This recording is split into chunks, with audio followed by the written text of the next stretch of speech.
Today I heard the term non-binary person for the first time, which refers to someone who is neither male nor female but feels like a mix of genders. Means they don't identify with any specific gender. For anyone with common sense, this definition might seem confusing enough to drive us crazy. However, when you try to discuss this with such people, they often get flustered. You'll understand everything after watching the video. Let's jump straight to it. If you are new to the channel, don't forget to subscribe. We regularly bring interesting videos that can help improve your thinking and personality. Let's start.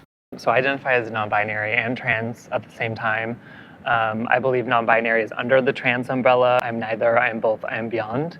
I completely reject how non-binary people specifically have injected themselves into the trans label. I am a transsexual. There's a medical basis for that. There's a scientific basis for that. And for non-binary, it's really not the case. I think that non-binary is more of a political term than anything else, which is why I've never met a non-binary Republican, non-binary libertarian. It's clearly an invention of the left. There is so much variance. You are not a trans woman of color. You are not a poor trans woman. You have different experiences as a trans person. Yeah, everything's nuanced, but at the end of the day, there's a very fine line between someone who's a transsexual. You don't know my life. You don't know my experiences with you gender don't know, we don't know dysphoria. each other's life. I'm not saying that. Like, you're not trans. Like, there's a medical definition of being a transsexual. I'm going to stop you.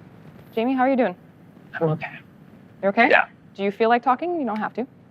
I am neither, I am both, I am beyond, I am bad, I am bath, I am beyond. Jamie, you are getting absolutely destroyed. You okay? Was that an emotional check during a debate? If you need an emotional check during a debate, you're not qualified to debate. It seems like we'll need to have an ambulance on standby outside the studio for debates on this topic because things could go wrong anytime, and if the situation gets worse, all the blame will fall on the interviewer. He was arguing that she is not a trans woman of color who grew up poor, even though Blaire has said she is Latina and grew up poor. Then Blaire checks him and suddenly he needs a safe space. It feels ridiculous. What are your thoughts on this video? Share in the comments. If you liked the video, don't forget to subscribe to the channel. Thank you so much for listening and supporting me. Take care.